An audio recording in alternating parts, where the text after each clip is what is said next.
안녕하세요. 성경통독 75번째 영상을 시작하도록 하겠습니다. 오늘은 제10부 예수님이 제자들과 마지막 시간을 가지는 장면을 저희들이 같이 통독을 할 텐데요. 수요일 오후부터 목요일 저녁까지 요일별로 보면 그렇게 볼 수 있을 것 같습니다. 마태복음 24장에서 25장, 마가복음 13장, 누가복음 21장 5절에서 36절에 예루살렘과 세상의 종말을 말씀하시는 부분을 저희들이 통독하게 됩니다. 실질적으로 돌 하나도 돌 위에 남지 않고 다 무너뜨려지리라. 이 마태복음 24장 2절 말씀인데요. 이 예언이 그대로 성취되어지는 것을 저희들은 역사 속에서 확인합니다. 주후 70년 로마 군대는 성전이 불탈 때 성전의 돌 사이에 녹아든 금을 회수하려고 실제로 성전의 돌 하나하나를 헐고 그 돌들을 계속 아래로 던져 버렸다라고 날마다 주님과 함께라는 책에서 설명하고 있습니다. 또한 예수님께서 다시 오실 그 마지막 때, 세상의 종말 때의 징조도 함께 말씀하십니다. 마태복음 24장 3절 42절이고요. 마가복음 13장에 있습니다. 누가복음 21장에 저희들이 통독할 텐데요. 항상 기도하고 깨어 있으라 라는 것이 핵심이죠. 그래서 그런 깨어있는 여러 가지 모형들, 여러 가지 그림 언어들을 표현하고 있는데요. 우선 종의 비유가 있습니다. 깨어있는 종의 비유. 비록 주님께서 다시 오실 때는 정확히 알 수 없지만 다시 오신다는 것은 분명하다는 것이죠. 그래서 종들은 깨어있어야 된다는 것입니다. 도적의 비유도 마찬가지입니다. 갑자기 오는 그 예수 그리스도의 그 마지막 날을 표현하고 있고요. 또 청지기 비유도 마찬가지입니다. 주인을 깨어 기다리는 청지기의 그런 주인을 기다리는 자세, 이런 부분들을 비유를 통해서 계속 말씀하고 계시는 것이죠. 마태복음 25장에 바로 이 천국을 준비하라 라는 것도 같은 맥락 속에서요. 열처녀 비유, 이 달란트 비유가 계속 이어지고 있습니다. 열처녀 비유는 바로 갑자기 온 신랑 예수 그리스도를 말씀하시는 것이죠. 갑자기 온 신랑을 준비하기 위해서는 준비된 기름이 있어야 된다는 것입니다. 준비된 기름은 믿음에 대한 믿음의 준비를 말하는 것이죠. 마지막 때까지 깨어있어 주님이 오실 날을 기다리는 그런 믿음 속에 있어야 저희들은 주님을 맞이할 수 있다는 것이죠. 달란트 비유도 마찬가지입니다. 충성되게 깨어 기다리는 것이 종의 마땅한 행위다라는 것을 말씀하시는 것이죠. 5달란트, 2달란트 가진 자들의 충성을 말씀하고 있습니다. 그 충성의 필요성을 강조하시는 것이죠. 하나님께서는 우리 모두에게 동일한 것을 기대하지는 않으실 것입니다. 주어진 것만큼 얼마나 선하고 충성되게 살았는가, 그것이 중요한 것이죠. 그렇게 산 우리의 삶 속에 하나님께서는 동일한 칭찬과 동일한 상급을 허락해 주신다는 것이죠. 참고로 한 달란트는 60만 데나리온입니다. 1643년 동안 벌어야 하는 돈의 액수죠. 사실 이 달란트의 액수가 중요하다고 하지만 더 중요한 것은 주님이 저들에게 이 맡겨주신 사명은 돈으로 도저히 환산할 수 없는 놀라운 은혜이지 않습니까? 그 은혜를 얼마나 충성되게 잘 감당하느냐, 그것이 중요하다는 겁니다. 양과 염소의 비유가 이어집니다. 양은 오른편에 쓰게 되죠. 상속자임을 확인하는 것인데요. 충성되게 하나님의 자녀로서 믿음을 지킨 자들을 말씀하시는 것이죠. 임금이 대답하여 이르시되 내가 진실로 너희에게 이르노니 너희가 여기 내 형제 중에 지극히 작은 자 하나에게 한 것이 곧 내게 한 것이니라 하시고, 이 말씀 속에 저희들은 하나님의 자녀가 믿음을 지키며 그 맡은 자리에서 예수 그리스도께서 주신 그 은혜 가운데 그 사랑을 실천하는 모습, 그것들은 어떻게 보면 우리도 모르게 자연스럽게 흘러나왔다라는 것을 말씀하고 있는 것입니다. 이 나눔과 섬김은 바로 하나님 나라의 가치관이고요. 나눔과 섬김이 있는 곳에 하나님 나라가 이루어지는 것을 저희들이 삶 속에서 목격하게 되고 마지막 날에 가면 주님이 그것을 확인해 주신다라는 것을 의미하는 것입니다. 마태복음 26장 1절 46절, 마가복음 14장 1절 42절, 누가복음 22장 1절 46절, 요한복음 12장 2절에서 8절, 13장에서 18장까지 이제 예수님께서 본격적으로 유대인들의 공모에 의해서 붙잡혀 가시는 장면들이 이제 시작됩니다. 이 사건에서 가장 결정적인 역할을 한 것은 가룟 유다의 반역이죠. 목요일 날 사건을 저희들이 통독하게 되는데요. 이 목요일 날 그 유월절 준비를 하는 장면이 나옵니다. 예수님께서는 그 장소와 그 모든 과정들을 친히 명령하십니다. 이것은 이 모든 과정들이 예수님께서 비록 하나님의 계획 가운데 수동적으로 움직이시는 것 같지만 예수님께서 친히 자율적으로 스스로 그 길을 걸어가고 계시다는 것을 또 확인시켜 주시는 것이죠. 또 제자들과 유월절 만찬을 하길 원하십니다. 최후의 만찬 장면이 나오게 됩니다. 마태복음 26장 20절에서 29절이고요. 마가복음 14장 17절, 누가복음 22장 14절에서 18절 말씀입니다. 그 자리에서 예수님께서는 제자들의 발을 씻겨주는 장면이 있는데요. 요한은 예수님이 지상에서 보낸 마지막 24시간의 요한복음의 3분의 1을 할애하고 있다라고 설명하고 있는데, 이것은 그만큼 요한복음에서는 예수님께서 마지막 날에 행하신 그 모든 걸, 지상에서 보낸 그 마지막 24시간 내에 모든 신학적이고 중요한 핵심적인 내용들을 말씀하시고 행하시고 계시다는 것을 말씀하는 것이죠.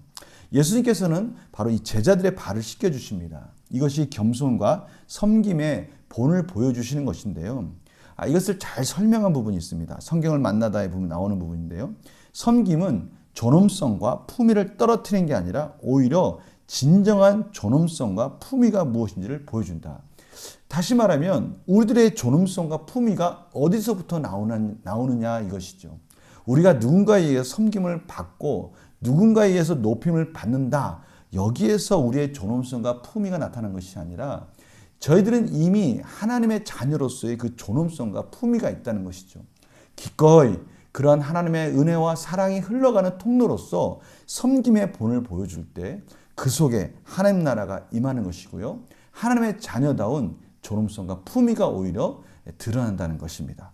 이 부분을 예수님께서는 친히 본을 보여주셨다는 것이죠. 가룟 유다가 지적되는 장면이 나옵니다. 마태복음 26장 21절 25절, 마가복음 14장 18절 21절, 누가복음 22장 21절에서 23절, 요한복음 13장에 이 장면에서 좀 특이한 부분은요. 사탄이 유다 속으로 들어갔다라고 요한복음에 설명되어 있습니다. 사복음서 가운데 유일하게 직접적으로 사탄이라고 언급된 것입니다. 또 13장 2절에 보면요. 마귀란 명칭도 사용됩니다. 가룟 유다가 예수님을 배반하려고 떠날 때도 역시 밤이었음을 기억해야 한다. 이 부분은 예수님의 그러한 고난의 시간이 지금 깊어지고 있다는 것을 말씀하시면서 또한 이 가룟 유다의 마음도 밤이었다라는 것을 상징적으로 보여준다는 것이죠. 가룟 유다는 예수님을 30에 파는데요. 그것은 일반적인 노동자의 4달치 임금과 맞먹는 금액이라고 설명하고 있습니다. 그러나 자세히 보면 그 당시에 30 그러면 노예를 팔 때 준 금액이거든요. 따라서 이 가룟 유다는 예수님을 그저 노예를 파는 정도의 그런 금액에 예수님을 배반하게 된 것입니다. 따라서 30이라는 그 말을 들었을 때 이 마태복음을 읽는 모든 사람들은 예수님이 노예에 팔리듯이 그렇게 가룟 유다에게 팔렸다라는 것을 생각하게 되는 것이죠. 또한 성찬식이 제정됩니다. 성찬식이란 게 무엇입니까? 예수님의 그리스도의 십자가를 기억하는 중요한 은혜의 통로입니다. 예수 그리스도께서 우리를 위해서 흘리신 그 보혈, 우리를 위해서 찢기신 살, 그것을 그 모든 믿음의 자손들이 계속해서 기억할 수 있도록 주님은 친히 그 성찬식을 제정하셔서 그 은혜의 통로가 계속 흘러갈 수 있도록 주님의 보혈로 인해서 예수 그리스도의 연합된 삶을 계속 누릴 수 있는 그 방법을 저희들에게 허락해 주십니다. 또한 새 계명을 말씀하십니다. 새 계명을 너희에게 주노니 서로 사랑하라. 내가 너희를 사랑한 것 같이 너희도 서로 사랑하라. 너희가 서로 사랑하면 이로써 모든 사람이 너희가 내 제자인 줄 알리라. 놀랍게도 예수님께서 저희들에게 주신 새 계명은 사랑입니다. 사랑. 우리가 이 부분을 잊지 말아야 될 것 같아요. 모든 율법 가운데 이 사랑이라는 것이 빠지면 그 모든 율법은 온전하지 못하다는 것입니다. 그 기준은 사랑입니다. 사랑. 베드로의 부인을 예고하십니다. 닭 울기 전에 3번 부인할 것이다 라는 것을 말씀해 주십니다. 베드로는 주를 위하여 내 목숨을 버리겠나이다 라고 자신 있게 말을 하지만 사실은 예수님께서 베드로를 위해서 목숨을 내어 놓으시게 되는 것이죠. 충돌을 예고하십니다. 이전에는 전대와 검과 배낭을 준비하지 않아도 된다 했지만 이제는 본격적으로 세상에 나가서 복음을 전할 때 제자들에게 중요한 부분들을 준비해야 된다, 각오해야 된다라고 말씀하시는 장면을 저희들이 보게 됩니다. 그러나 제자들을 위로해 주십니다. 내가 너희를 위하여 거처를 예비하러 가노니 가서 너희를 위하여 거처를 예비하면 내가 다시 와서 너희를 내게로 영접하여 나 있는 곳에 너희도 있게 하리라. 이것은 결혼 풍습을 예수님께서 비유적으로 설명하시면서 예수님께서 지금 하늘나라에 가셔서 하신 일들에 대해서 말씀하고 있는 장면인데요. 이 말씀은 결혼 예식에서 신랑과 관련된 풍습을 반영해 주는 것인데요. 신랑은 신부의 집으로 가서 신부를 신랑 아버지의 집으로 데리고 가는데 아버지의 집에는 이미 신혼부부를 위한 거처가 마련되어 있습니다. 이 거처는 아버지가 준비한 것이죠. 따라서 신랑도 사실 언제 신부를 데려올지 모릅니다. 오직 그 날과 그때는 아버지만 아시죠. 왜냐하면 아버지가 그 거처를 준비해 주기 때문이죠. 거처가 준비되어지면 이제 신랑한테 신부를 데려오라고 말씀하는 겁니다.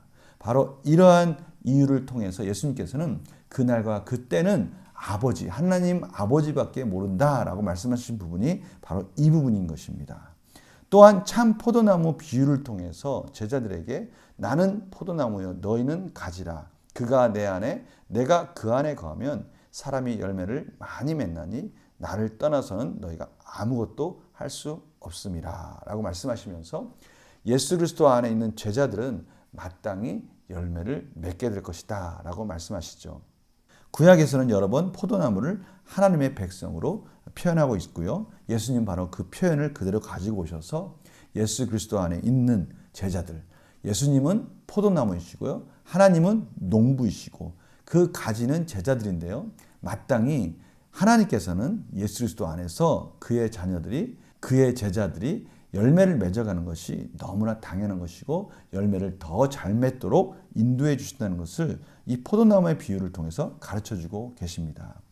이제 미래에 있을 관계에 대해서 말씀해 주십니다. 성도들 간의 관계는 너희가 나를 택한 것이 아니요 내가 너희를 택하여 세웠나니 이는 너희로 가서 열매를 맺게 하고 또 너희 열매가 항상 있게 하여 내 이름으로 아버지께 무엇을 구하든지 다 받게 하려 함이라.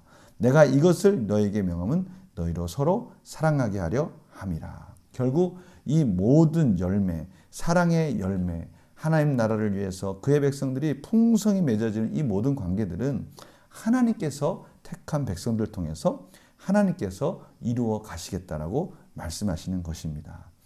또 성도들과 세상과의 관계도 나옵니다. 예수님을 미워하는 자는 그분을 보내신 하나님 아버지도 미워한다는 것입니다. 성도들 역시 그리스도와 함께 동일시되기 때문에 세상으로부터 핍박받을 것을 예상해야 한다라고 말씀하시는 것이죠. 세상과 거룩하게 구별된 예수님의 삶을 통해서 예수님이 어떠한 핍박 가운데 걸어가고 있는지를 보여주셨는데요. 그것은 예수님을 거부하는 것이 아니라 예수님은 하나님의 말씀 가운데 순종한 삶을 통해서 하나님을 드러낸 것이고 그것은 곧 하나님을 미워한 것이죠. 마찬가지입니다. 제자들이 예수님의 본을 따라서 사랑을 실천하고 섬김과 그러한 제자도를 통한 하나님 나라의 확장을 이어갈 때마다 당연히 그 말씀은 세상과 구별되어질 것이고 그 구별되어짐을 통해서 하나님을 나타낼 때 동일하게 핍박을 받을 수밖에 없다라는 것을 말씀하시는 것이죠. 그럼에도 불구하고 예수님은 성령님을 약속해 주신다고 말씀하시는 거예요. 성령은 그러한 제자들의 삶, 그러한 하나님의 백성들의 삶이 얼마나 힘들고 어려운지를 아시기에 우리의 위로자가 되시면서 상담자가 되시고 조력자가 되시고 옹호자가 되시고 보호자가 되신다는 것이죠. 능력을 주시는 자가 되시고 또 지지자가 된다는 것입니다. 저희들을 끊임없이 격려해 주시고 위로해 주시면서 하나님의 길을 가기에 부족함이 없도록 능히 모든 능력들을 채워주신다고 말씀해 주신 것입니다. 우리는 성령을 통해서 예수님과 인격적 관계를 맺게 되고요. 점점 예수님을 닮아가는 성화를 이루어 가게 됩니다. 하나님이 우리를 사랑하시고요. 우리를 구속하셨고 예수님을 통해 우리를 자녀 삼아 주셨다는 믿음을 얻게 되는 것입니다. 계속해서 성령님을 통해서 예수 그리스도와 또 하나님과 하나 되어진 우리의 삶을 경험하게 되는 것이죠. 따라서 이러한 삶은요, 어떠한 유혹 속에서도 저희들은 승리할 수가 있고요. 또 이러한 삶을 통해서 우리들은 증인의 삶을 살도록 인도해 주신다는 것입니다. 그리스도의 죽으심과 부활에 대해서 예고하는 장면이 이어집니다. 그리고 이어서 중보 기도에, 예수 그리스도의 중보 기도에 중요한 부분이 나옵니다. 이 기도를 통해서 대사장의 기도라고 일컫는데요. 예수님의 가장 긴 기도 내용입니다. 먼저 자신을 위해서 간구하십니다. 십자가의 영광을 확신하고 계시고요. 영생의 본질을 고백합니다. 영생은 곧 유일하신 참 하나님과 그가 보내신 자 예수 그리스도를 아는 것입니다. 아버지께서 내게 하라고 주신 일을 내가 이루어 아버지를 이 세상에 영화롭게 하였습니다. 라고 예수님의 삶을 정리하면서 아버지의 영광에 동참하게 된 것에 대해서 즐거워하시는 고백을 기도를 하십니다. 그리고 나서 제자들을 위해서 간구하시기 시작합니다. 그들은 아버지의 것이로소이다. 아버지께서 소유된 백성으로 삼으셨으니 이제 아버지의 이름으로 그들을 보존하여 주시옵소서. 우리와 같이 그들도 하나가 되게 하시옵소서. 내 기쁨을 그들에게 충만하게 하시옵소서. 진리로 거룩하게 하시옵소서. 내가 세상에 속하지 아니함 같이 그들도 세상에 속하지 아니하였사옵나이다. 그들을 진리로 거룩하게 하옵소서. 아버지의 말씀은 진리니이다. 모두가 하나가 되게 하사 세상이 하나님의 사랑을 알게 하시옵소서. 주님의 영광을 지속적으로 보게 하시옵소서. 주님과 연합한 삶 속에서 하나님의 사랑이 충만하도록 인도하여 주시옵소서. 제가 이 17장에 나와 있는 예수님의 중보 기도를 하나하나 다 요약해서 하나의 기도문을 한번 만들어 봤습니다. 저희는 마지막으로 예수님께서 십자가에 돌아가시기 전에 기도하는 겟셋마네 동산의 기도를 보게 됩니다. 내 아버지여, 만일 할만하시거든 이 잔을 내게서 지나가게 하옵소서. 그러나 나의 원대로 마시옵고 아버지의 원대로 하옵소서. 이 겟셋마네란 단어는요, 기름 짜는 기계란 뜻을 가지고 있습니다. 아마 이 동산에는 많은 감람나무와 감람나무의 기름을 짜는 기가 있었을 것으로 추정하고 있습니다. 예수님은 흐르는 땀이 땅에 떨어지는 핏방울과 같이 될 정도로 진액을 쏟아내면서 기도하였는데요. 정말 그 모습이 겟셋마네라는 이름과 같이 최선을 다해서 혼신을 다해서 땀방울이 핏방울 되도록 기도하는 그 예수님의 모습과 너무나 일치되고 있다는 것을 저희들이 깨닫게 됩니다. 여기까지가 저희들이 이번에 통독하는 내용들인데요. 여기서 흐르는 주요 핵심을 세 가지로 정리한다면 첫 번째는 정말 저희들이 깨어 있어야 된다는 것을 계속해서 예수님께서는 강조하고 계십니다. 예수님께서는 십자가에서 죽으시기 전까지 계속해서 그 남은 제자들 또 남은 그의 백성들을 향해서 그 소중한 메시지를 끝까지 남겨주시기 원하시는 거예요. 제자들이 예수님의 십자가 사건을 목격하는 것이 중요한 것이 아니라 그 십자가 사건을 목격하고 나서도 그 믿음이 변치 않고 끝까지 깨어 있어서 하나님 예수 그리스도께서 오시는 그날까지 깨어 있어 그 믿음을 지키는 것에 대한 소중함을 가르쳐 주기 원하신 것이죠. 두 번째는요. 그래서 예수님께서는 친히 기도하십니다. 중보 기도를 통해서 요한복음 17장에 나와 있는 그 기도의 내용들을 보십시오. 구절들이 그의 자녀들이 어떻게 이 어려운 시기를 말씀과 기도로서 성령 안에서 이길 수 있을지를 친히 가르쳐 주시면서 중보 기도를 하고 계시고요. 이 기도는 하나님 보좌 우편에 가서도 계속 이어질 것이라는 것을 저희들에게 가르쳐 주고 계십니다. 마지막으로요. 예수님은 이 제자들이 참으로 힘들고 어려운 과정을 걷는다는 것을 알고 있기에 참으로 세상과 구별되어지는 삶을 살기 때문에 세상으로부터 오는 모든 핍박 속에서도 어떤 고난 속에서도 이길 수 있는 그 성령님을 저희들에게 보내주셨다는 것이요. 이 성령님은 저희들에게 힘들고 어려울 때마다 저희들을 위해서 끊임없이 탄식하며 기도하실 것이고요.